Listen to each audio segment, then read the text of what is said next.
Ladies and gentlemen, welcome to Comics Evolve, where we discuss all things around comics media culture with your hosts, Andy, Jarian, and Alex. Welcome to Comics Evolve, myself, Andy Stead. And I'm Jarian Gibson. And I'm Alex Stroud. We're here a day late today. Life gets in the way every now and again, but we're going to jump straight into this week's theme. So we was discussing a theme for this week, and we thought that, the Turtles, Mutant Mayhem is coming out this week, and we was wondering whether to talk about just the Turtles. And then we floated the idea around about this kind of retro and classic stuff coming in. And we've got so many influences from our childhood that seem to be coming back these days that we thought, what a great idea. Let's just talk about all the stuff that we were into as kids and how it's affecting TV and film and this kind of pop culture these days. So, we can start with the Turtles. We've got He-Man, we've got Thundercats, we've got X-Men, we've got, all sorts of different stuff. But yeah, we've got Care Bears, Jarian's Care Bears t-shirt. Yeah, I like that. What does that actually say on you? Is it careful? I'm grumpy. I can't say that I watched much Care Bears, to be honest, but as a kid, but yeah, definitely watched my fair share of stuff. And I think from my perspective as well, as a young British lad growing up, yeah, it was certainly the Turtles. So the Turtles in particular was one of those things that really tapped into that kind of like American culture, being from New York, and they lived in the subway and they had all the cool stuff that New Yorkers had, like pizza and yo-yos, and they was all, yeah, but it was interesting to us, over here. So that was really it was really appealing, because it was just nothing like what we knew, So and I remember going to went to Florida when I was really small, and they had like the guys dressed up as turtles, and I chased them around like Florida, chased them around Universal Studios until I could find them, and getting autographs from all the turtles, on the back of the book. But yeah, I mean, like I say, my influences are mostly from the 80s. Like I said, I've just said them. Alex, yours are a little bit later, aren't they? Because you're a little bit younger. You're the pup of the group here. Yeah, I'm a 90s baby, so I was like throughout like the time of like Batman the Animated Series was what was big when I was a kid. So I had like so many Batman figures and stuff growing up. I had a Batwing. I had like 8 Batmobiles. Like I was literally sitting here earlier just like looking at Batmobiles, because I didn't realize that like one of the ones that I had was the Val Kilmer Batmobile from that movie. Okay. And I always thought that one was really cool because it like shot something out of the front of it. And yeah, I mean, Batman the Animated Series, I think, was kind of like a large part of my childhood. It's also part of the reason why like I love DC so much, and also part of the reason why I ended up in like a fan of Marvel stuff. Because had it would have never been for that, I probably never would have gotten into it as much as I did. Because I think that came out in 92. I was born in 93, so it's one of those things that when I was like 3 years old, I was watching Batman the Animated Series, and I don't know why, but yeah, it's been a large part of my life. So early on, And we know what one of your big influences is, Joan. We've been told not to get you started on it, but we might as well. Which one's that? Voltron. Oh yeah, Voltron. Yeah. So yeah, Voltron. But all those different series up to now on Netflix with a Legendary Defender. I got my son into it as well. So just seeing all the different iterations of Voltron, and then Vehicle Voltron, and then all the different things like that. It was funny because the other night, it was about like 10 o'clock, and the episode was on where Voltron and Vehicle Voltron actually teamed up to fight the Zarkon and the other force that they were against. They teamed up. So it was like Voltron's nemesis, Vehicle Voltron's nemesis. They teamed up. The two Voltrons teamed up. They went to another planet because of the power source. So my son was all into that. He liked seeing kind of the old retro style cartoons, and then like you said, He-Man, Turtles, even the Incredible Hulk, the Hulk series with Lou Ferrigno and Bill Bixby, grew up on watching that, and then just Smurfs, G.I. Joe, all those different things, Transformers, Legos, all that kind of stuff growing up. So yeah, some of the same stuff I'm trying to get my son into now these days, and he's starting to pick that stuff up as well. And then we actually started watching some of the old He-Man cartoons, and my wife and I just kept looking at each other because some of the stuff you don't pick up as a kid that you kind of pick up as an adult. You're like, wait a minute, what are they talking about here right now? And there's some of the things. It's like watching, like Alex, you've probably seen this, watching Shrek as a kid versus watching Shrek as an adult, just getting the references and the jokes there the kids don't get. Yeah. I mean, there's a lot of that. I mean, I feel like it's like double-sided writing almost. You know, it's like written for like two different like levels of maturity almost. I feel like SpongeBob does that a lot. That's also something that like I watch an episode of SpongeBob now and I'm like, that seems like this could probably mean something else, you know? But yeah, I mean, like there was a lot of that. I think with like a lot of the dark DC stuff, like Batman, you know, like I was literally thinking about that show not too long ago, and a lot of the stuff in that show was just, it was really adult. And I think back now, I'm like, man, I didn't really understand, I guess, a lot of like the seriousness and the gravity at like 4 years old, like watching that show as I do now, going back and watching that show. So. The Simpsons was very much like that as well. Yes. Yeah. The Simpsons always had like some underlying, like almost like political, you know, message. But if you was a kid, you'd just laugh at, you know, Homer being silly and Bart, you know, doing skateboard stunts or whatever it was, you know. So, but I'll tell you something you said there, Jaren, about your son getting into watching these old shows. Like I tried to get my sons into watching, I think we went down a route of Thundercats. Mm-hmm. And it's almost like there's too, this sounds terrible. It sounds like my sons are like, just like, no. But there's always like too much story. Do you know what I mean? Like the stories aren't quite the same as what they are now. Mm-hmm. And you know, it always leaves that, you know, you always found those old cartoons always left that's finished. They bookended the episode with like a message, with a sort of, it was like wrapped up. It was a little bit like South Park do it, but I think they do it almost out of like, they're just trying to take the mick. Where like at the end of the episode, Stan there goes, I get it now. I understand that blah, blah, blah, blah, blah, you know? And like, but I'm sure Thundercats used to do that. Like they play this big moral, like high card at the end. And I don't know whether that translates these days. I don't think it does. I think, you know, G.I. Joe is probably like the last biggest one that I've kind of seen do that. I don't think any of the newer cartoons do that. Maybe Sesame Street or maybe something like that. Or, you know, even if you go back and watch Fraggle Rock, maybe you might see some of that. But yeah, I don't think today's cartoons really do that. And you know what's funny is I watched Thundercats as a kid, but I don't really remember much of it. But like, man, did I find it entertaining as a kid. And it was one of those things where it just like grabbed my attention. I don't know why. And then like as I got older, I think it was like right as I got out of Power Rangers and that kind of stuff was like right about that time that I was done with Thundercats. And yeah, I mean like it definitely was a big show, I feel like, for that time, you know, early or late 80s or early 90s. Like in the 90s, they were still showing that show on air all the time. What made me laugh is, sorry, Giant. So Thundercats, He-Man in particular, those two, you know, you had these just like ultra muscular, you know, slender people just walking around in just pants. Basically, that's all. They was just wearing a bit of underwear or a bit of spandex, and that was great. That was just what everybody walks around in all the time. That was just how they were, and I just like to see it in real life. Like if you see Thundercats, what would they wear? I just always thought it's funny as an adult that when you look at it again, that all those cats were basically chasing a laser. Yeah. And you think about it, the Thundercat symbol, when they all came out, basically they're all going to a laser. Yeah, that's true.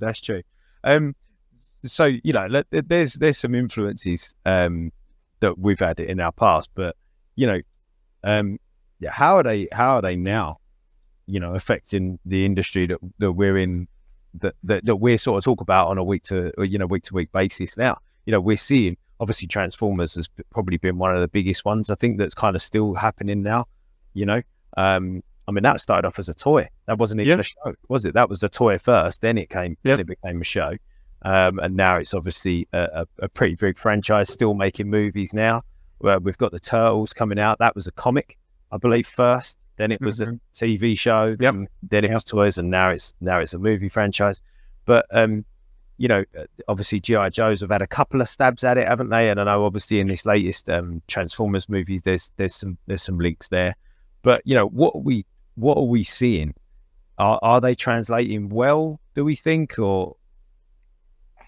I think it's a little bit mixed. I think like the 90s was like the time of like the big muscular people, like the big guns and big bandoliers and all that stuff, and everything was flashy, and story writing was a lot different in the 90s.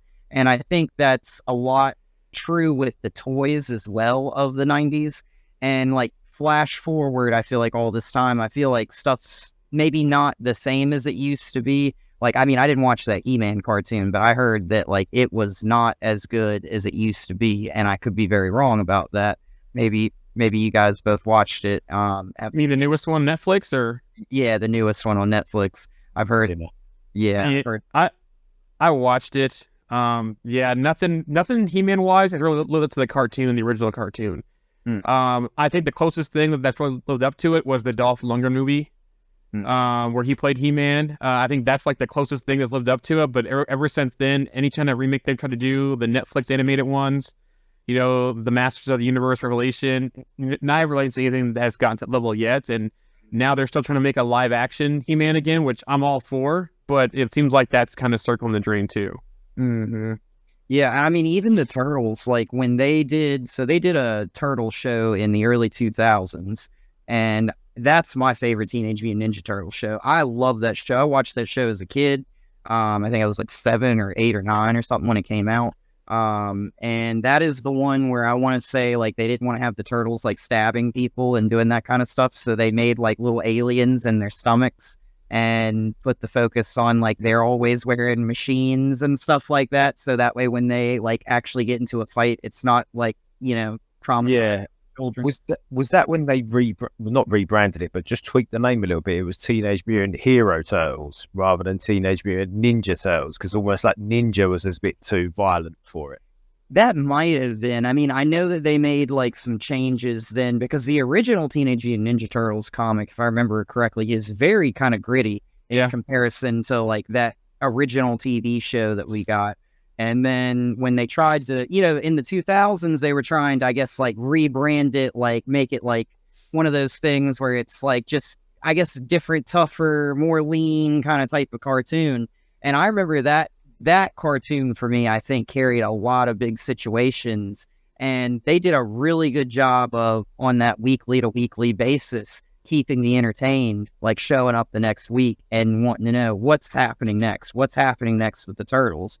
And until that show came out, I wasn't a huge fan of the Turtles, but I don't really feel like in maybe like most recent years they've done Turtles the best. I haven't seen the most recent movie, of course, so I can't really speak to it on that. But like even the live action stuff, like it's really good. I love it, but it's just not what I expected for the Turtles. Yeah, I was going to say, while we're on the Turtles, then why don't we get let's look at them sort of first, almost like those. So we've had. I mean, can we count the first 2 live-action movies that they did? That's not really a rebirth of it, was it? That was just an imagining back then. When were they? In the 90s? I think. Yeah. Well, they must have been mid 90s, I should imagine, those live-action movies. But the 2 that they've released recently, they were all right. I didn't mind them. But I know what you mean, Alex. They just didn't quite hit in the same way. I really liked those earlier movies. Yep, so did I. I liked those the practical costumes. Mm-hmm. Okay, they didn't move, like the faces didn't move as much as what a generated face, as a computer generated face would, but they sit in the scene better, don't they? Mm-hmm. Yeah. And I think a lot of that probably has to do with maybe like after we've seen it for so long, maybe like we see something that's really good and then, we get something that's a little bit less and we always hold it to that standard. And it's like with the Teenage Mutant Ninja Turtles, that one cartoon in the 2000s is like the standard for me, but that's my standard and nobody else's baseline. So it's like, I love the amount of seriousness that show had for a cartoon, because it was like, this is the Turtles. They're supposed to be chaos. And seriousness is out the window, but like the stakes were always like through the roof in that show. And I think they came out with a bunch of toys. I never really had many of them, but they were pretty cool. Just back then in the early 2000s, like it got my attention, as a kid. I haven't seen the newest one yet, but I've heard a lot of good reviews about it, and they said it kind of captures the nostalgia of the early days of the Turtles. So I'm looking forward to seeing that, and my son actually wants to go see it too. So we'll probably end up going to see that before school starts again for him. Very cool. We have a new follower here, a new watcher. So Geomatrix via Twitch, a new follower, and asked a question: is there really a Japanese Wolverine who's also called Sunfire? If I remember correctly, there is a mutant Sunfire, but I don't think it's a Japanese Wolverine. Isn't it like a relative or something, or a cousin possibly, a Wolverine? I know it's a mutant. I gotta double check that one. Yeah, I've heard of Sunfire as well. I didn't think it was anything to do with Wolverine, if I'm totally honest, but maybe there's a different Sunfire that I'm thinking about. Mm-hmm. I thought it was a complete investment. Hi, Geomatrix. Nice to have you on board. Feel free to ask any other questions. We might know the answers. We might not. We're not going to pretend. I'm sure that someone can do a bit of research. Well, while we're on the Marvel subject, I wanted to bring up something kind of funny. So back when I was a kid, they came out with these things, and I don't know if you ever remember hearing about them. They're called Mighty Beans, and they were like these weird little like bean-shaped things, and they had like a weight in them, and they would just tip and tip over. Well, they came out with Marvel ones, and they went like straight to the dollar store. And recently I was digging through storage, and I found a few of mine, and so I was like instantly like, it was so funny because I was like, wow, your characters that you've always liked ever since you were a kid have not changed at all, have they? Because like one of the first ones I found was this Ghost Rider. Nice. Like one of the first ones I found was this Daredevil, and it was just so funny because it was like, that Marvel just was everywhere, it felt like back then. And I mean, even in something like Mighty Beans, which is so funny to me that, they would make a toy like that. But do you think that, we was talking about the sort of the culture of the 90s being that kind of like muscle-bound heroes, like, Lion-O from Thundercats and He-Man, and, even the Turtles were sort of big and muscular, weren't they? And, if you look at most of those shows, it was all about being as big as you can. And if you look at what was big at the time, so like the WWF at the time, WWE, Hulk Hogan and Ultimate Warrior, and Onto the Giant. The Giant, yeah. And then in the movies, you had Sylvester Stallone and Arnold Schwarzenegger and Dolph Lundgren. We've mentioned him, and Jean-Claude Van Damme. They were all guys that were sort of like, say, muscle-bound type, huge, larger than life type people.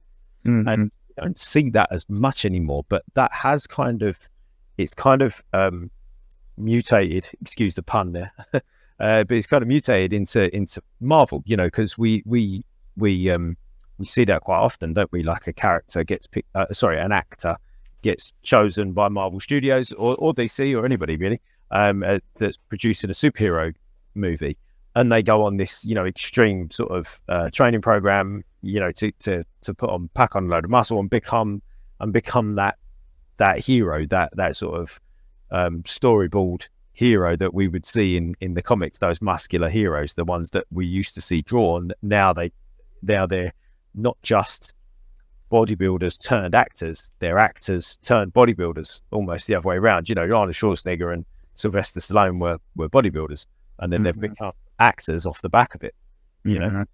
So it's kind of, we've seen that strange sort of evolution of that role. Well, and what's really funny about that too was I love Justice League and Justice League Unlimited. They were two animated series that were on when I was a kid. I actually got a couple of figures that I found in storage. And it's funny you mentioned that about the build and stuff like that, because look at the build on these figures. That's Batman. Really wide shoulder. Yeah. Yep. Look at the Flash. Even the Flash is huge. Yeah. Yep. And then look at Superman. Like look at that. Yeah. So like They all skip leg day. yeah. So I think you're spot on when you're talking about how, like, back then it was just one of those things where it was like everything was bigger, it was better that way. It was in the animation. It was like, every animated male was built like he could bench press 800 pounds. Yeah. It was just crazy. And I think that they've definitely changed that a lot moving forward. I think as time's kind of gone on, I think that was more of like a flashier thing. I think for toys and for animated shows and in movies and stuff like that.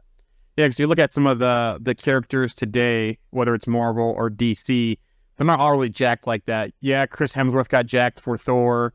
I'm trying to think who else, but most of the Marvel characters we see, they're not really jacked. You know, on the DC side, like, yeah, Affleck really didn't get jacked for Batman. Cavill didn't really get jacked for Superman. So you really don't see that same transformation. Yes, there's that movie shape where they get a little better. Like, for example, look at Star-Lord, Chris Pratt. Yeah, look at him over the years, from when he was on Parks and Rec to when he was in other movies to when he started doing like Zero Dark 30 and then some other stuff and then became Star-Lord. He didn't get jacked, but he got like in that movie shape that you're talking about. So you're definitely spot on there where it has changed to becoming that huge jack character. We're not seeing like the 300 guys all over the movies. You know, we're actually seeing, you know, better shape, tone, definition, but not like the huge 300 guys in the films anymore.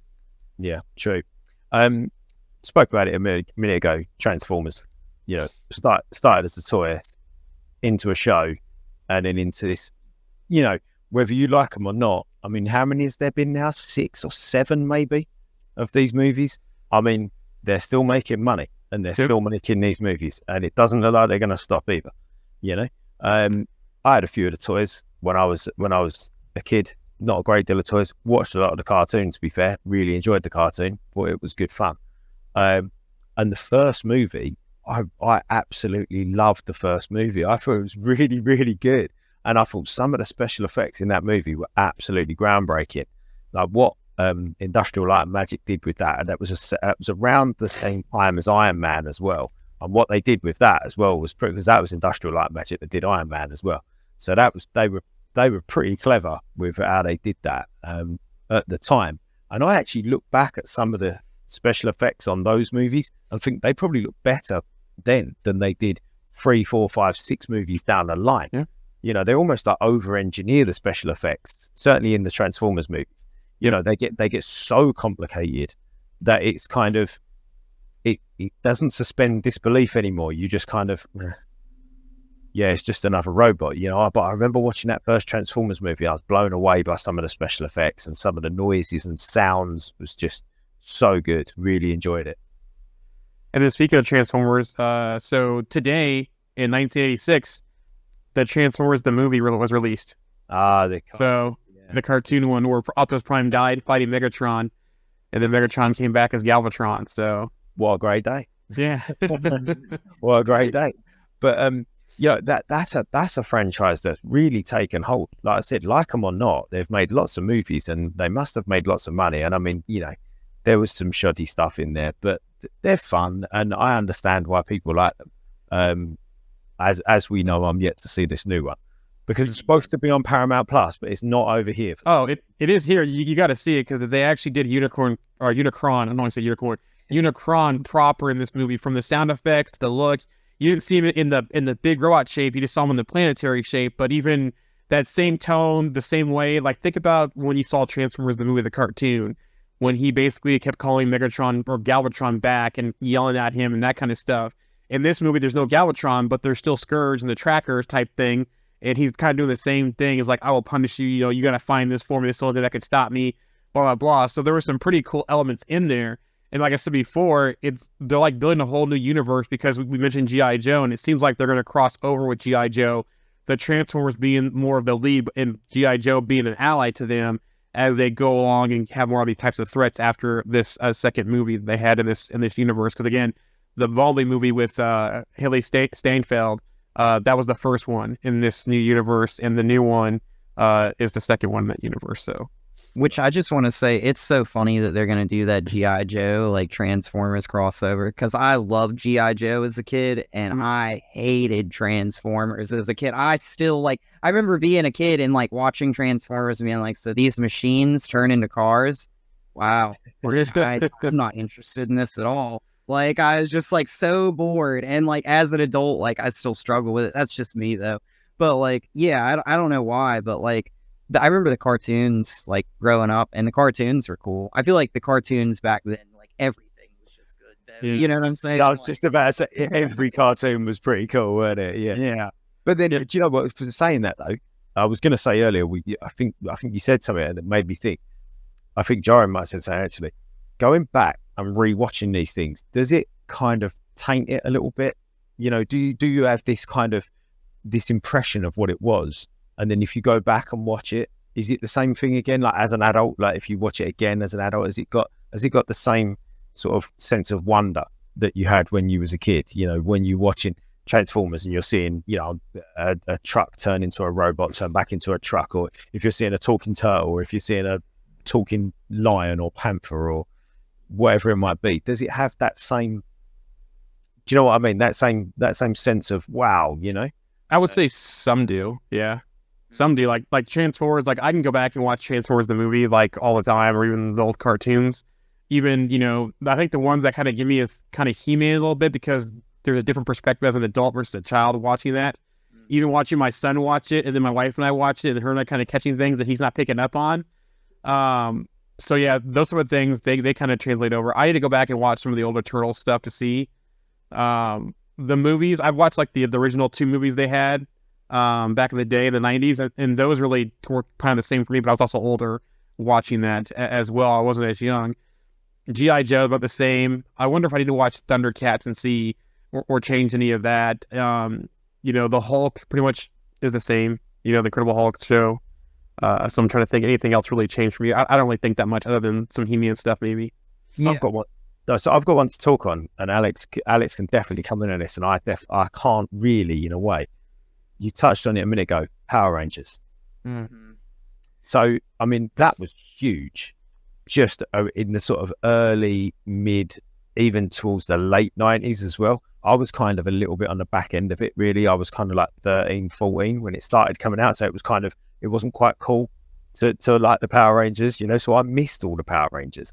Caught the back end of the Power Rangers with my kids, but they were never really hugely into it. A little bit, maybe. Like I said, I think your age range, like sort of 30, that is the age range that really got the Power Rangers. But it's never, I can't believe, you know, they've done that movie, didn't they, a couple of years ago, which I liked it. Yeah, it was all right. But it's never, I don't think they've ever really tapped into the Power Rangers to make it this a huge thing. Not like Transformers, for example. Mm-hmm.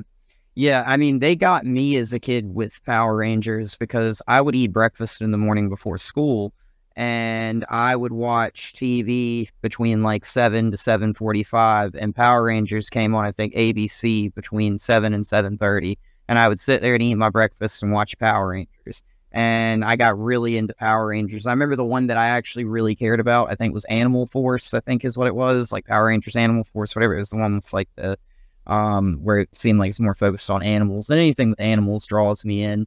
But man, I had the Power Rangers sword with this little like thing where you could put like the different animals in the sword and stuff like that. And I loved the Red Ranger. I was obsessed with the Red Ranger. I had a Red Ranger action figure. Like, it was just, you know, Power Rangers back then, I think it was like all about the timing. Like, it was on TV right at the right time for me on Saturday mornings. I think I would see it on Saturday morning, like cartoons, or on TV somewhere. Something, you know, you'd find Power Rangers somewhere. Yeah, I mean, it was a big part of probably all of our childhoods, you know, at some point. Was it Power Rangers and VR Troopers in the mornings? Because I think I used to watch that too during the week before school. Maybe. Because I remember VR Troopers was like a certain one after that, but they were on that long. But I remember there was always Power Rangers and VR in the morning. Mm-hmm. Do you think with Power Rangers, the part of the draw of that was because of the timing of it? I mean, the timing in life, in the years, it kind of drew upon the fact that anybody could be a Power Ranger. You know, you had, they were just normal kids that just sort of became Power Rangers, that got given these sort of powers to sort of do good. They did try and tap into that, I think, where it was like, you could be a Power Ranger. You know, if you was given this coin, like, you and your friends could all go and be Power Rangers. Mm-hmm. I quite like that, you know, because before that, like looking at, you know, Thundercats and He-Man and Turtles, it wasn't you, was it? It couldn't be you that was that person, but you could have been a Power Ranger. Mm-hmm. And that's just an observation from my point of view. And it was always like high school kids, and there was always different kids that they had different hobbies and backgrounds and interests. So they kind of trying to cover it and say, look, this is you. Mm-hmm. Can I? Yeah. Go ahead. Okay, I would say I think the movie caught that pretty well too, because all those kids were all from different walks of life. Even in same high school, different walks of life, different challenges, some popular, some not popular, that kind of stuff. And I think the movie caught that pretty well, and the new movie showed that pretty well. And that movie kind of, the way they did their Zords, it kind of gave me hope they can do a proper live action Voltron now. Yeah, I mean that's it's funny you say that. That was actually what I was getting to bring up, was the Zords, because as a kid I would watch Power Rangers just waiting for them to bring out the Zords. Like they get into a fight, I'm like, just get the Zords, just get the Zords, like I just wanted to see them. And yeah, I mean, like I think as like a child, it's like that, you see something flashy and you love it, like, and these big machines are just awesome, like, and yeah. So I think that for me personally, I think the Zords were a large part of my Power Rangers phase, There always seemed to be, I mean, I should imagine as well that there was like this for He-Man and Turtles and Thundercats, the ones that I was watching as well. But there always seemed to be it was like you could almost time it by the minute of when everything was going to happen. You could kind of go, right, ready? They're going to be attacked by the sort of foot soldiers. What were they called? Like the little guppies or gummies or gullies, or I'm sure it was something. They were like they were all in grey. They look like rubbers, putty men or something like that. I can't remember what they were called. But you could always go, they're going to be attacked by them, and then like 3 minutes later, then they're gonna grow some big monster, and then 3 minutes later they're going to get in their Zords individually, and then 3 minutes later they're going to combine their Zords, and then 3 minutes later the fight's over. It almost feels like that's kind of like something that's inspired by Voltron in a way, if you think about it, because you always had the Armada come down and fight them. They didn't have the hand fighting stuff, but they got in their lions right away. And then they always sent down, like, you have Rita Repulsa in the Power Rangers. You had Hagar in Voltron. So both witches, both would send down, a Rubber Beast or some kind of thing from the fight. They join up together to form the Mega One, Voltron, or the Megazord, and then they defeat them and that kind of stuff. So it kind of some parallels there between Voltron and Power Rangers, if you think about it.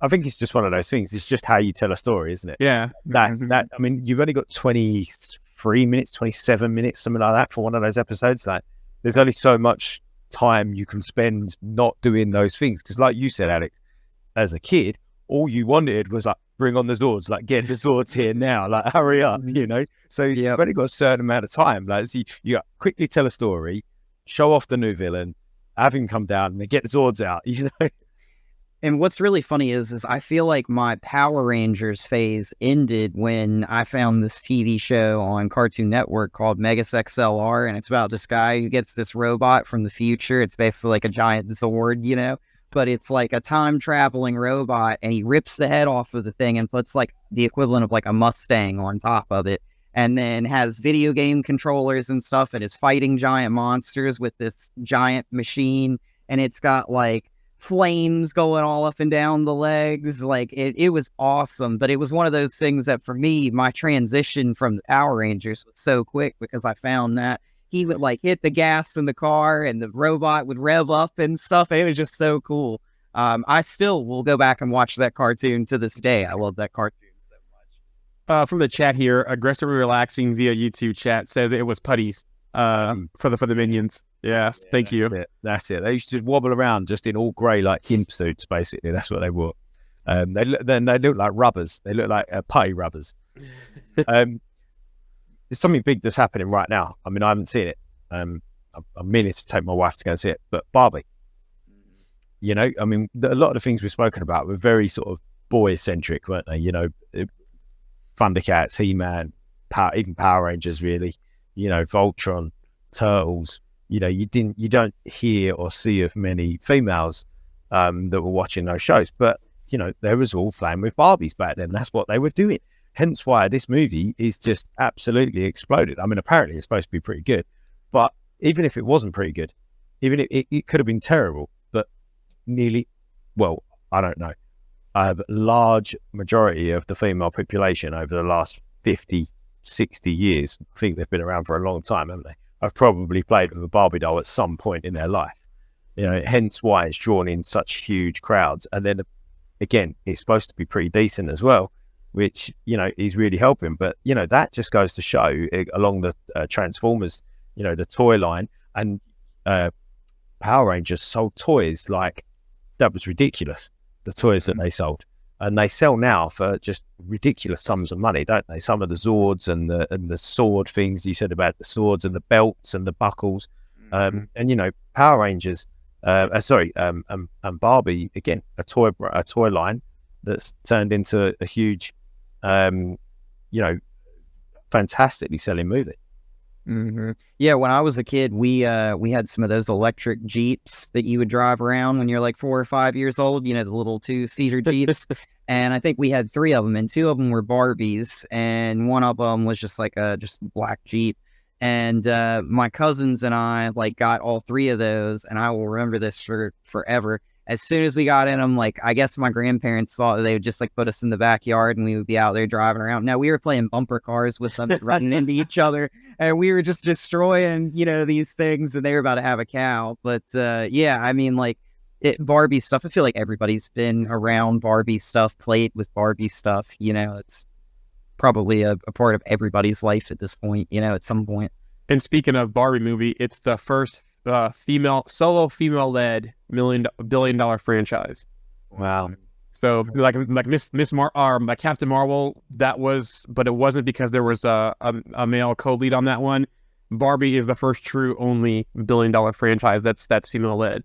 From Facebook chat, Jimmy Cloud, she says, us girls watch She-Ra and Jim after He-Man came on in the afternoon. And then another one via Facebook, the Barbie movie is so good. Our Marvel kins are so entertaining and fun. Yeah, because a lot of characters from the Marvel side that are in that movie, because we have Shang-Chi's in there, we have Gravik that's in there. There's always speculation, the Kin, Ryan Gosling coming over to Marvel eventually. So yeah, that's a pretty good shout out. Mm-hmm. Yeah, great. Doing so well. I do really want to go and see it, actually, if I'm totally honest. I want to go see what the fuss is about. Yeah, I want to see it as well. I'm going to wait for it. I guess it's going to come on HBO, but I'll wait for it to come on HBO, but I think that's when I'll probably watch it myself. Yeah, it's definitely one of those ones that's got piqued my interest for sure. So along the lines of, toys and things like that, there was TV shows and movies back then. It was almost, they come hand in hand, didn't they? If you was going to make a show, you were going to make toys out of it as well. And it was almost like I don't know, it's sort of chicken and the egg situation. What comes first? Are they trying to sell the toys? Are they selling you the toys so you watch the show, or are they getting you to watch the show so you buy the toys, or do they not care as long as you do one or the other, knowing that you're probably going to do both? These companies have got this kind of this strategy that covers all the bases. Yeah. I honestly think the toys were something that really spun, I'm not going to say out of control, but they just got crazy in the 90s and the 2000s. I got a bunch of these, I've grabbed a few of them, but these Batman figures that I still got when I was a kid. And these things are they would come out with a Batman figure for anything, a figure of him, with a hang glider, this one with him with a grappling hook, this one, and you would get tons of Batman figures. I probably had 100 of them when I was a kid, loose, and they all would have different things. And I felt a lot of the selling point was, it was always they would use a new gadget or something in TV, and it was now I got to have that figure with that, yep. And that was the trick, If you want to see something interesting about that, because it was always accessories and variants that made the money. So if you want to watch something interesting about that, on Netflix, there's a series called The Toys That Made Us, and they actually go through the history, He-Man, G.I. Joe, Transformers, Barbie. And one of the cool things about He-Man was he was modeled after Conan. like those type of thing, like, Conan, that kind of stuff. And I believe they made the toys first, and then they had the cartoon second. So yeah, they have all that stuff on there, and like the story about how they made Barbie, how Transformers started from Japan, and I think it was the GoBots or something else they started from, and how they brought it over here and made Transformers. So all that kind of stuff is pretty interesting, how they tell you how it came from being, from popular down all the way to where it started, how they made the toy line, how they entered the show. All those things you're asking, the toys that made us on Netflix is a pretty cool thing to watch. Definitely catch that. Away from toys, away from shows, away from movies, about computer games. We've just seen Super Mario absolutely, blow it out of water, and it was a really entertaining movie. Sonic, we've seen Sonic now. We've seen other games. Tron made. Yeah, Tron. From the 80s into the recent, so... Yeah. Or was it 90s? The first Tron movie? No, the first... Well, no, I think it was the 80s, the first Okay. one. Yeah, I think it was that old. But again, games that have now made it into movies. And I don't know whether games looking like they could make really good movies. I mean, if you look at some of the games that are out more recently, something like Red Dead Redemption would make a fantastic movie. I mean, to be honest, it's a fantastic movie within the game itself. So if it was actually to be made a feature movie, it would be incredible. But, any other games that you can think of that you played, I mean, I kind of guess Pixels, there was games in there, weren't there? Yeah. With Adam Sandler, there was Pac-Man and Caterpillar and those kind of things. But Donkey Kong, yeah. Yeah, Donkey Kong, yeah. Super Smash Brothers was such a large part of my childhood, from Nintendo 64 to the GameCube. I mean, like, I would get me and like all three of my cousins, and we would all get in there, and we would get in arguments because we would be teaming up against each other and work out deals with this one to take this one out, and stuff like that. And like as a kid, like, you're sitting there and you're playing like GameCube or whatever, and you just don't realize like how much time you put into that, and you're sitting there playing, and like even as an adult, I mean, like when I like got like my first house and like had moved out when I was like 18 years old or whatever, the first thing that we did was get a GameCube and have Super Smash Brothers tournaments, and that was just something that as an adult, like I was still doing, that carried over from my childhood. And, I'll go to somebody's house today, and if they have that game, I'll play it with them right now. So Look at most recently Twisted Metal, right? There's a whole series now on Peacock. We actually watched that series this weekend, and it's a pretty good series. Anthony Mackie is the main character of it, but it's a pretty good series, and they opened it up for a season 2, and it looks like season 2 is things are going to get even more interesting with that series. I won't give anything away for those that haven't watched it yet, but yeah, Twisted Metal was a pretty good one. Also, Castlevania, right? Castlevania was a game, and now it's like a cartoon on Netflix, I believe, with a couple seasons. Right. And, I wonder if we would see that one come to live screen.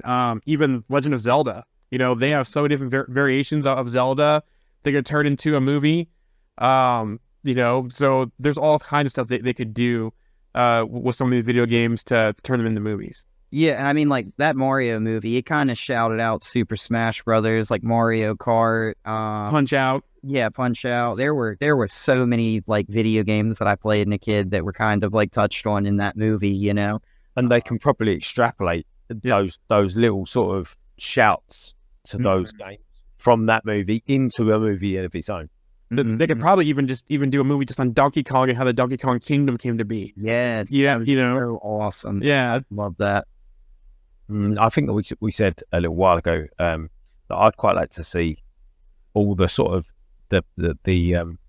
those games. So like Mario Kart, for example, that could be turned into not a spoof of Fast and Furious, but something along the lines of like they'll use Mario Kart, but like a Fast and Furious movie, or they could use like a like a different aspect of the Mario world and kind of play it along the lines of another sort of big franchise, but just use those aspects. I think that would be quite fun. I think they could do a whole Punch Out story around Mac, how he came up in the streets, got into boxing got him out of trouble, and then going through and just seeing him train with the different fighters and the different skills and that kind of stuff. The whole music and everything, that would be a pretty cool movie. Yeah, there you go. Yeah. Lastly, before we move on, what about stuff like board games? I mean, there was that Battleship movie. Do you remember that? Yeah, I remember Battleship. Yep. Yeah. What about trading cards? Trading cards. Trading cards. There you go. Yeah, Pokemon. Pokemon was a big part of my childhood. I love it just as much as an adult, and I will argue with anybody 4 years old to 35 about Pokemon, to this day. Did that go? Was that trading cards into a cartoon, or was it a cartoon into trading cards? I'm not actually sure I on think it was the cards first. I know the guy, I want to say the story for the guy who made Pokemon loved, like, he was kind of like a, I guess, like a strange kind of guy. He would like catalog stuff and do like that kind of stuff, like animals and stuff. And I think he turned that. So the whole thing about Pokemon is you're always like, the TV show was always about the main character trying to learn about all these new Pokemon. And he had this thing called a Pokédex, and he would like get data whenever he would see a new one and learn about it. And it would catalog that data in the Pokédex. And then he would catch Pokemon and they would have battles and stuff like that. But I think that original guy was kind of like, he was into that, and that was how that show came about, and the whole trading card kind of thing. And kids just loved it. I mean, I still have my Pokemon cards, like, to this day. Like, I've sold some, but like, there's some that like I hold it in my hand, and I think back to like when I was 4 and I was holding that card, and now like 25 years later, I just like, I go to sell it, and I just cannot like get it to leave my hand. I'm not laughing at you. I'm laughing at the chat. I'm not. I can't show this one on screen. You can't show that one. But Alex, you're absolutely right. And I tell you what, right? So, the slogan, "Gotta catch 'em all." Like, what a genius slogan that is! Because, like you said, the kids loved it because kids love collecting stuff. I mean, I'm a big kid, and we've all got stuff. Like what I've got behind me. I know you two have as well, and we love collecting stuff. And you throw that in as well, like a slogan like that, like "Gotta catch 'em all." But yeah, Halikana, it's all good. We were trying to keep this thing PG-13, or PG, so it's all good. But yeah, you're right. And then they evolved that game into Pokemon Go, that mobile game, which got people out and about and, on adventures and that kind of stuff. So it was kind of, the evolution of that. And then we have Pokemon Pet Detective now.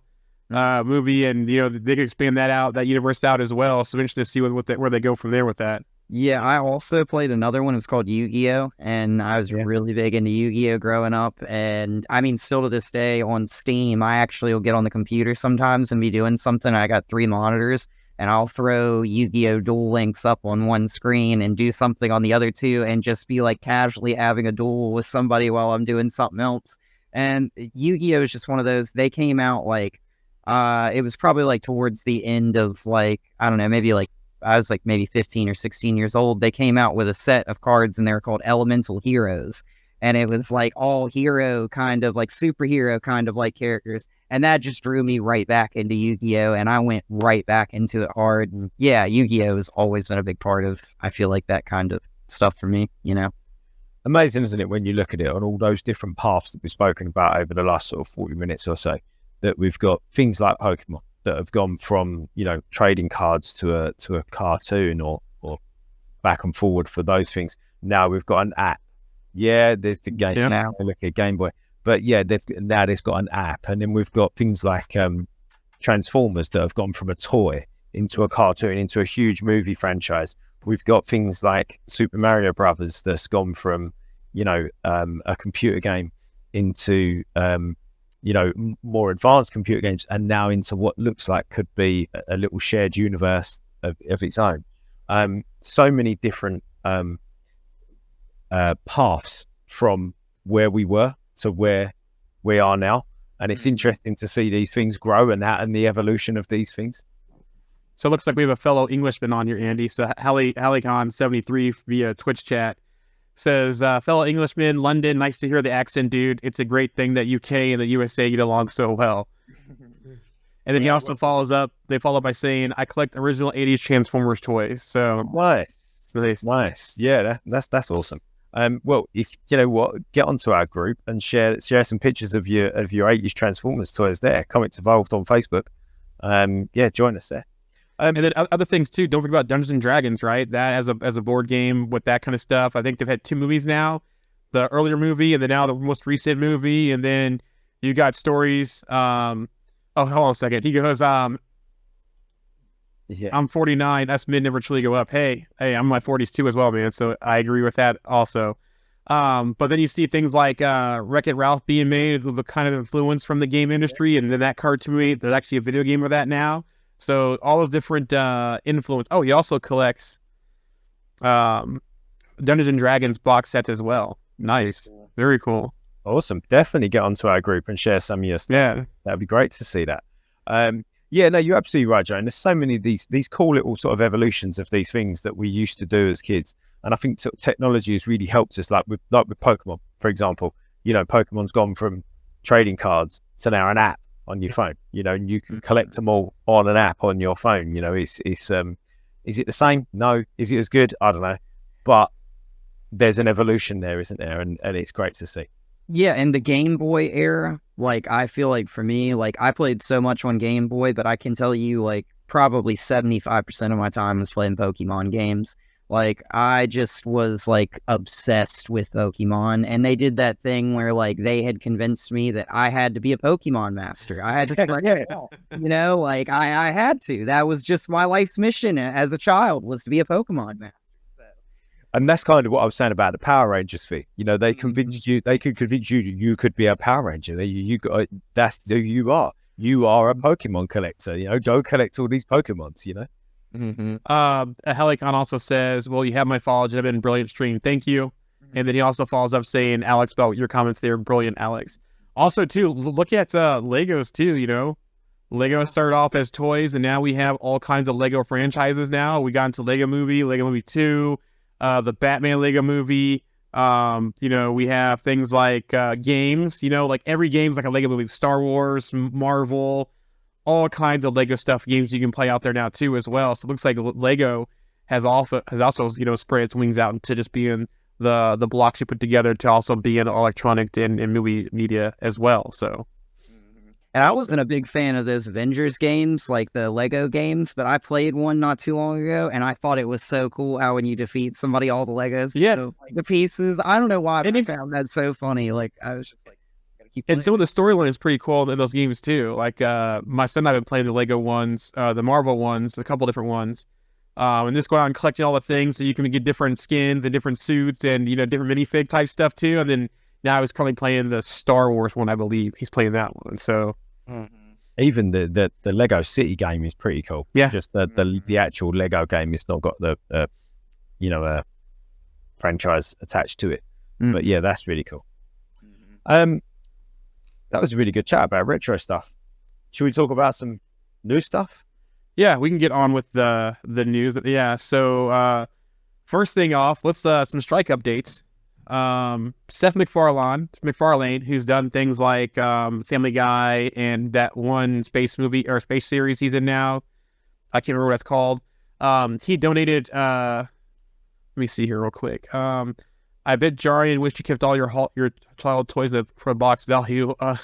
Although it would be worth the imagination you had playing with them, probably not. Yep, I still have some things all my virtual toys are not in boxes. Like, I have all the old Voltron stuff, the Castle of Lions, you know, the coffins, the Zarkon, Hagar, all that kind of stuff. Those aren't in boxes. My Funko Pops are still in boxes, though. But I had to stop collecting those because I got out of hand with collecting those. It's so funny, though, because, like, as a kid, I kept most of my stuff, like, about half of my stuff in the boxes. And I still have a lot of that stuff. And I've sold some of it into my adulthood. Like it was really nice when I was like in college, because like at one point, like I just needed some cash and I just had some extra stuff that was pretty valuable sitting there. And, you know, you hate to say it, but like everything's got a price, and some of that stuff like goes for a pretty nice penny this day and time, like originally in the box and stuff. So, you know, you're not always going to win on keeping some of that stuff in the box all these years. But like for me personally, like all these like heroes and stuff, like Justice League, DC stuff, like they were like my idols as a kid. So I had no problem keeping them in the box because I just wanted to hold the box and look at them, you know, like I didn't want to like take it out. I was afraid to, you know. Yeah. I had a ton of Legos in Transformers I wish I would have kept. I still, however, though, still have all of my sports cards when I was a kid. So hockey, baseball, basketball, and football. I still have all that stuff in boxes in my garage. So one of these days I'll probably go through it and get rid of it. One thing I still have from a kid, though, and you guys probably laugh at me. He's actually sitting in my bedroom. I have Scooter, the Muppet toy. Scooter, you know what the Gladys is, the words in the jacket. I have the original toy still in my room. So, yeah. And then one thing my mom would kept before she passed away, Cabbage Patch Kids. She used to have a ton of Cabbage Patch Kids at her house still before she passed away. So I was like, man, all the stuff she probably still had in her house that we went through and got rid of after she passed. So, Wow. when we're coming here back to the news, I played the crap out of my toys. I had like tons of Star Wars stuff. Would it be worth so much nowadays with the original Kenner backings? But was always great for imagination as a kid, which agreed, you know, playing with them, you know, and that kind of stuff. So, and he also says, I remember Cabbage Patch Kids, they got to the UK as well. So, yeah. And then through the whole Beanie Babies phenomenon too, as well. You know, you're noticing that now? Yeah. It's like I had so many of those stupid things. I don't know why I was into them so much, but like, yeah, I had so many Beanie Babies, and then I had the Furbies too. Like, and that used to scare me because like I'd be asleep and it would just start talking in the middle of the night. And I'm like, oh, why is that happening? You know, Furbies over there just saying random things. But yeah, so back to the news here. So strike news. Seth MacFarlane has donated $1 million to the Entertainment Community Fund to support those in need of financial assistance during the strikes. Some major stars also donated $1 million each to the SAG Relief Fund, including Oprah, Meryl Streep, Nicole Kidman, Leonardo DiCaprio, Luciana and Matt Damon, Arnold Schwarzenegger, Jennifer Lopez and Ben Affleck, Ryan Reynolds and Blake Lively, Hugh Jackman, and Deborah Lee Furness as well. So that's good to see they're supporting each other while things are going through the strike for the lower end actors who don't make as much, and writers. But here's a controversial one. So Disney has created a task force to study AI and see how it can be integrated to cut costs.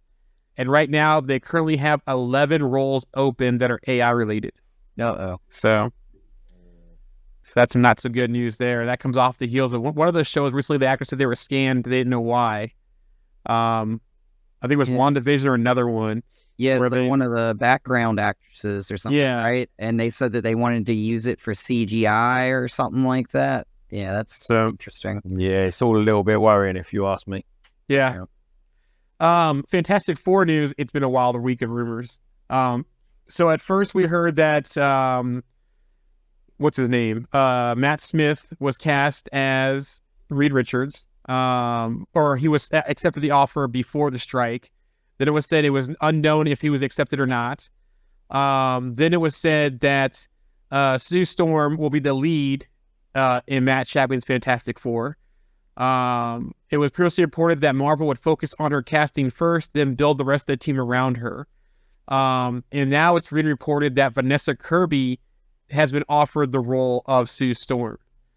Then it was said that Jack Quaid was offered the role of Johnny Storm, with Jack Quaid, you know, Huey from The Boys, saying himself that, no, I'm flattered, but no, I'm not in that role.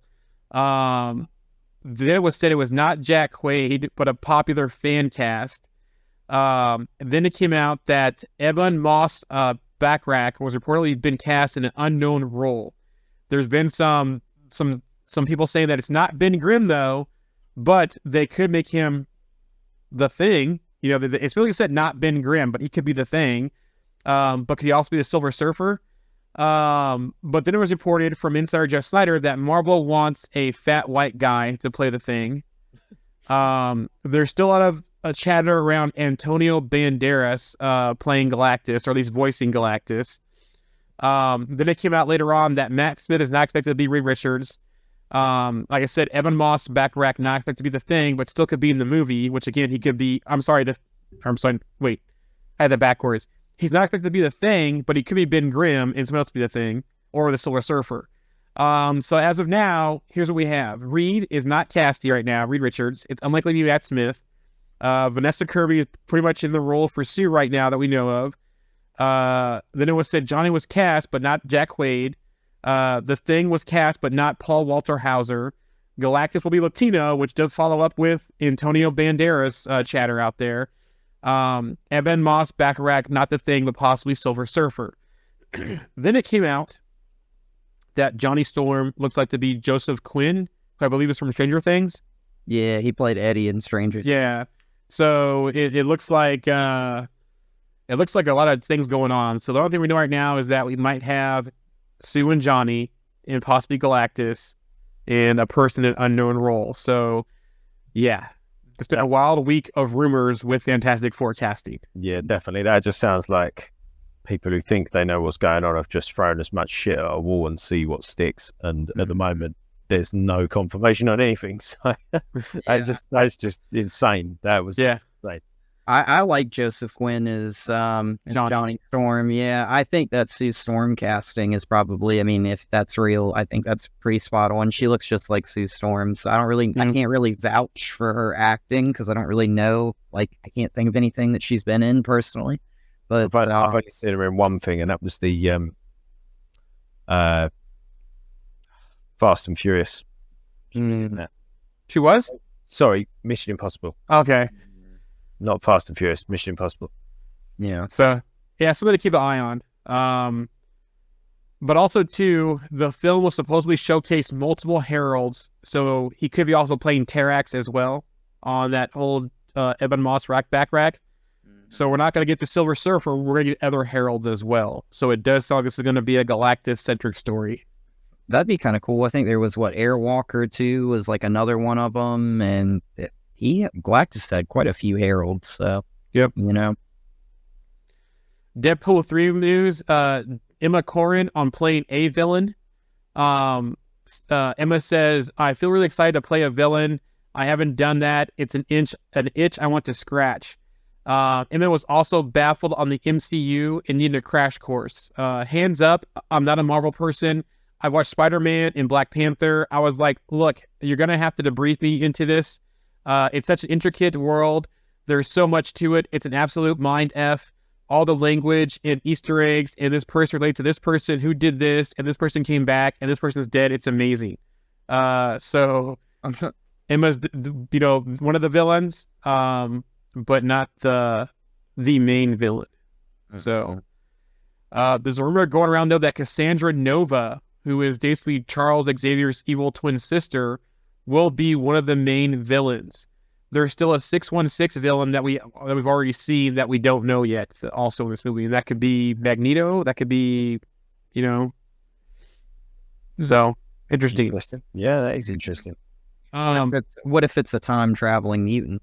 It could be. That would be cool. Get like a similar story to Deadpool 2 with the Cable thing. Yeah, be kind of cool. More Deadpool news that Bobo Stewart is rumored to be joining the cast. According to the new IMDb listing, which you can't always call accurate, but his stand-in has been cast. Bobo Stewart was Warpath in Days of Future Past. Okay. He also was in the Twilight series too. So don't ask me how I know that.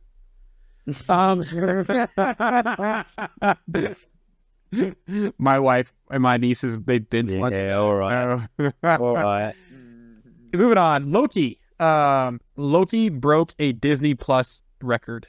According to Deadline, Loki Season 2 trailer has gathered more than 80 million views and secured the title of the most watched online trailer debut for any Disney Plus series within 24 hours of release.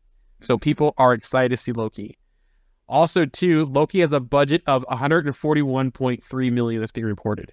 So, wow. So they're not even going to spend as much as they did on Secret Invasion. Wow. But you also got to wonder, too, how much they reuse from the first season as well. That's true. That's a very good point. And also with the Kang stuff, too, I mean, they could honestly, if they shot some stuff for Quantum Mania and they didn't like that, they could slip that into the show, I feel like, and use it as, an explanation for something if they wanted to, The cast isn't anywhere near as sort of elaborate, well known as Secret Invasion. You also got to wonder, too, that what kind of contracts they sign for the first season, and that kind of carried over to this season as well. Yeah, I mean, you had at least 5 big hitters in Secret Invasion. You've probably got maybe 2. Owen Wilson and Tom Hiddleston, and maybe that's it. Yeah. Can you call Jonathan Majors a big hero? He's probably not in it. I don't know whether he'll be in it for a huge part. So, like you said, you've maybe got 2 big hitters in Loki season 2. Yeah. Some Agatha news. Via the Cosmic Surface, Agatha Covenant Chaos news suggests that Agatha and Aubrey Plaza's character had previously been married and share a son together, Nicholas Scratch. Also, Rio Vidal, the first Green Witch in Agatha's ex, Aubrey Plaza. She's also lined up to be one of the most powerful characters in the MCU. No known connection to Morgan Le Fay. Very cool. So I wonder if the rabbit, Senor Scratchy, is going to be their son. Yeah. Yeah. Like, that would be interesting. I think that, do you know what, that's it's piquing my interest more and more, that show, just because I don't really know what to expect from it. You know, Yeah. It's like, it's very unknown. Yeah, and what I'm worried about is this is like the perfect situation for Mephisto, and I don't want to be this guy that's like standing over here yelling Mephisto, but I mean, like, this, there's no better place. Yeah, there's no better place to put Mephisto in this, you know, and like connecting it to that, I feel like is just like a given, but I feel like we might get the rug pulled out from underneath us on that one, and it might just be one of those things where we just see like Mephisto's just out here messing with the mortals, and maybe we don't get him involved with the witches for right now, you know? like Ironheart and the Hood. Mhm. Yeah. It sounds like also too reported by the Cosmic Circus that there's going to be a Witches Road special. So more about the witches and Agatha and that kind of stuff. And on the piggyback of Agatha, Gaja Montiero, who has directed an episode of Agatha, will direct the Witches Road special.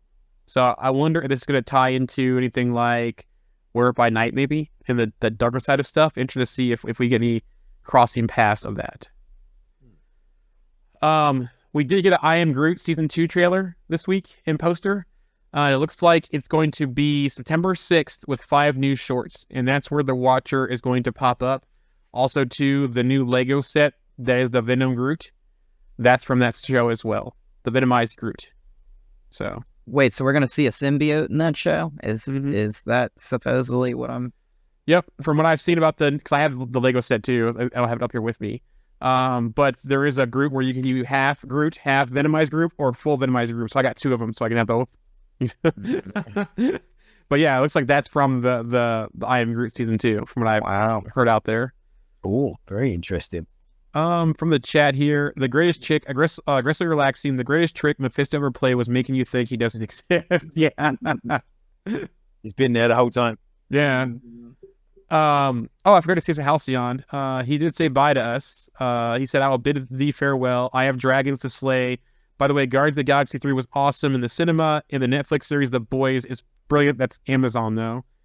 Just finished watching the 3rd series of The Watcher on Netflix. Have fun, dudes. Catch you on the flip side. Thanks for watching if you're still there or if you hear us on the record.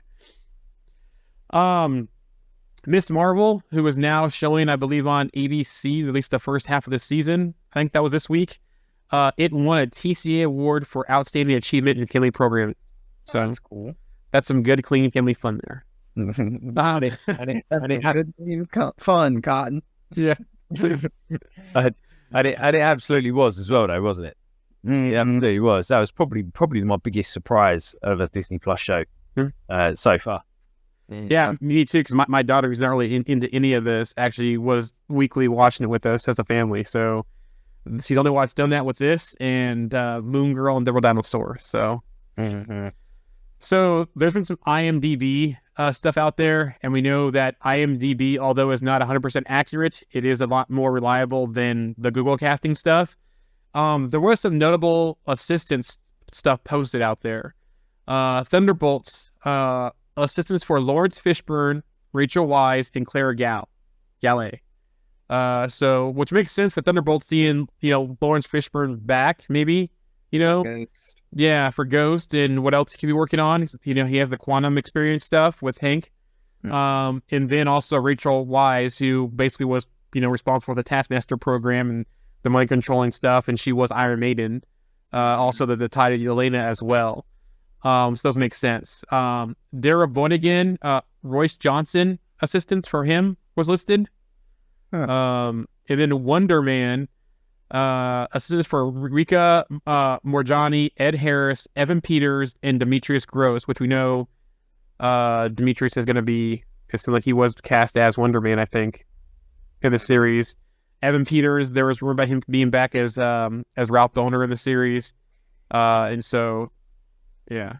Didn't Monica like pick up a picture of him in his room that looked like a headshot or something like that in WandaVision? Yeah. So maybe that was kind of like a little hint there. Maybe that was his headshot because he was an actor or something. That would be crazy if Ralph Boner is just a character he's playing or whatever, and that's just he's in character. Yeah. And say something like that. That would be really funny. There was another one, but my screenshot got messed up in my notes here. Let me see if I can find it real quick from our other chat, because I know I posted both of them. I just pasted the same screenshot twice in here. I don't know why. 1 second here. Let me scroll up. Dun.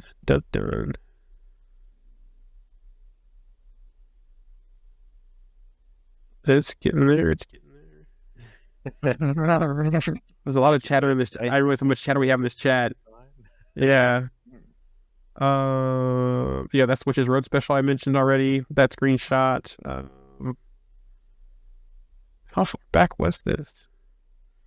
While I'm doing this, I still think Seth Rogen should voice the Thing. I think his raspy voice, would be great for voicing the Thing. I think they should just go all out and get Michael Chiklis back. Yeah, that'd be great too. Agree. I'll leave it right there. Just get Michael Chiklis back. He was perfect. Mm-hmm. They can have my money now. If Yeah. Do the CGI the same as well, because that worked perfectly. Was that CGI or was it more practical with him? No, yes. I think what they probably did was just done pretty much a full practical effect with like a little CGI touch up. Yeah. I think if I had to choose one actor from all the Fantastic Four previously to bring back, I think Michael Chiklis will be the main one. Yeah, I agree with that. Here's the other one. So there was an untitled Marvel Nova project. Assistants for Jared Padalecki, John C. Reilly, Glenn Close, Janet Montgomery, and Froy Gutierrez. So that's interesting. We've been waiting for Nova for years. Yeah. Well, we'll see that this is all true though. Captain America: Brave New World, Kapil Talawalkar, Adepero Oduye, sorry for which of those names. Deadpool 3, Halle Berry, Famke Janssen, Ryan Reynolds, and Bobo Stewart stand in. And then Blade, Janelle Monáe, Ryder McLaughlin, and Kiki Lane. So who knows if these are true or not, but those kind of popped up out there. And like I said, it's not always 100% accurate, but it's more reliable than just Google casting for that kind of stuff. Nice. Wonder Woman news. Gal Gadot says they are developing a new Wonder Woman movie in James Gunn DCU. She said, from what I heard from James and from Peter, is that we're going to develop a Wonder Woman 3 together. Pre-strikes, Wonder Woman 3 was supposed to shoot this summer with a script by Patty Jenkins that Gal really liked. Jenkins was obviously returning to direct, but James Gunn scrapped her script entirely because he thought her take didn't fit with where they wanted to take Wonder Woman in the DCU. This led to Jenkins no longer being involved in the project in any capacity. It further says James Gunn, Peter Safran, and Gal Gadot will develop a new version of Wonder Woman 3 from scratch. Post strikes.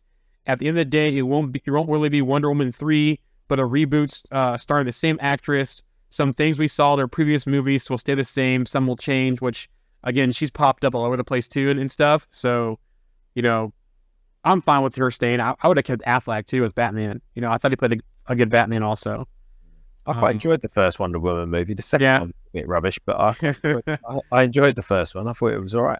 I mean, it's not exactly the same, but it kind of reminds me of what they're doing with Deadpool 3, to be honest. They just kind of are moving the character somewhere else. And I love her as Wonder Woman. I think she's perfect. Mm-hmm. I was really upset that they were going to recast her and put somebody else in that role, and I thought she always killed it. The first Wonder Woman movie, I think, is fantastic. Yes. It is like a steamroller. That thing is awesome, It's a good movie as well. I think the story's really good. I think the pacing is really good as well, Mm-hmm. I think it's a solid movie.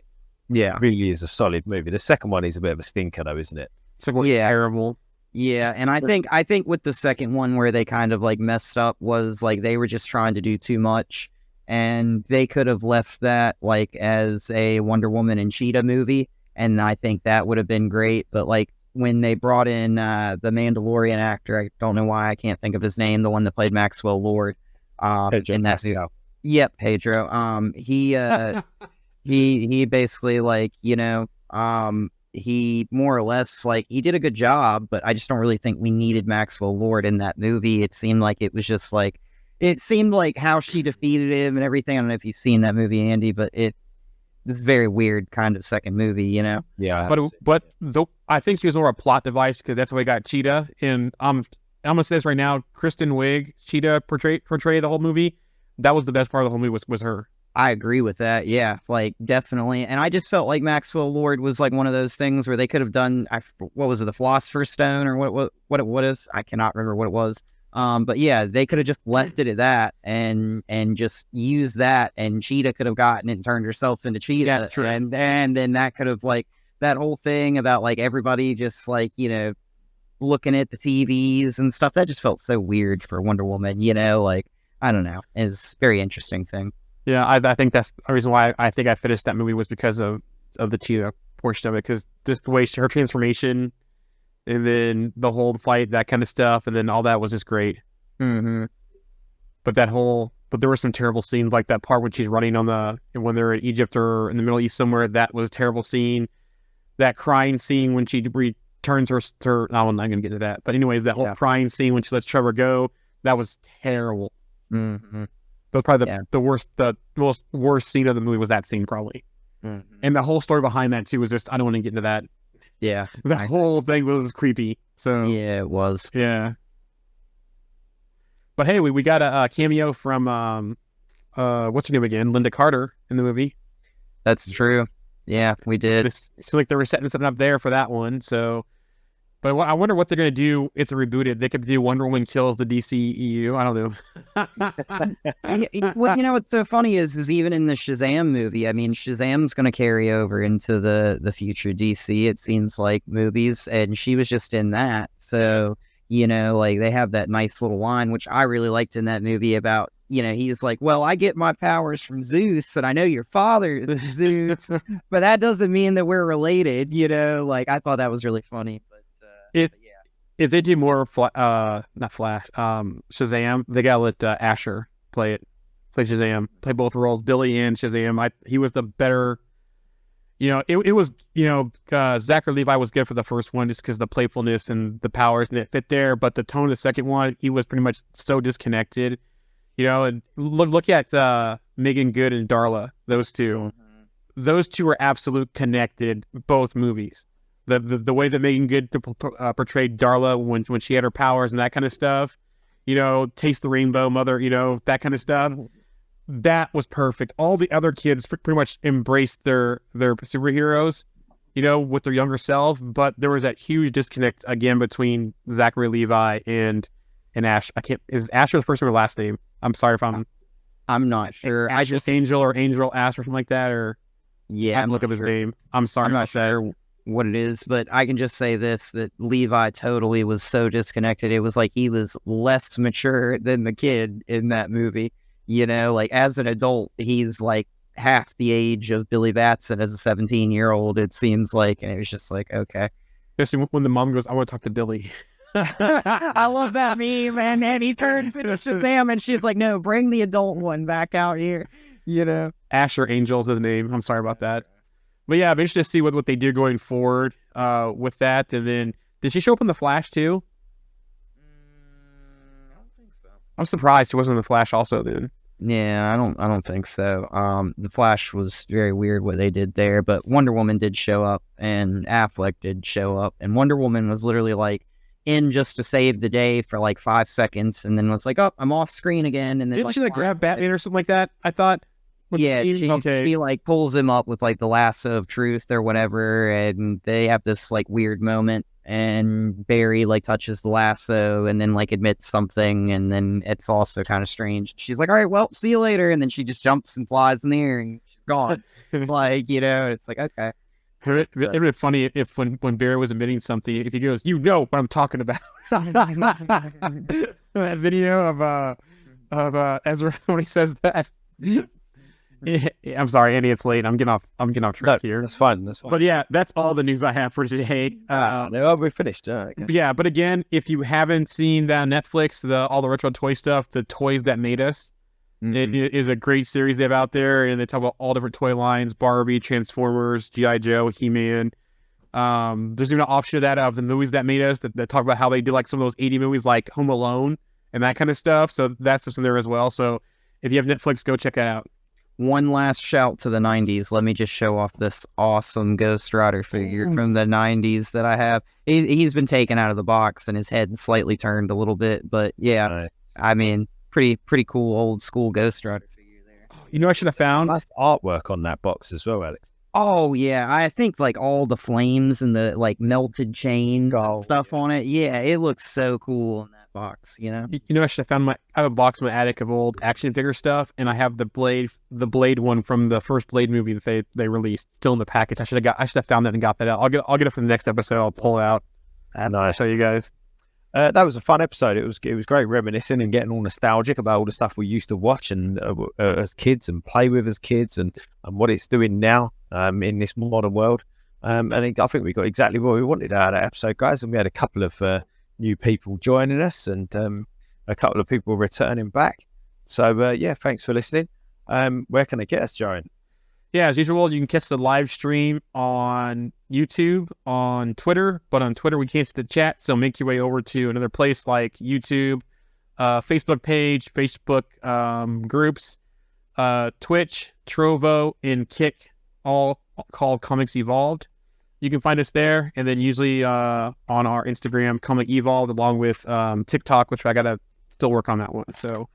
But you can find us, get the replays. Also, you can listen to the audio replay of the podcast wherever you can consume your podcast. Comics Evolve there as well. Awesome. It's been a pleasure, guys. We'll see you next week. Take care. Have a good one. See ya.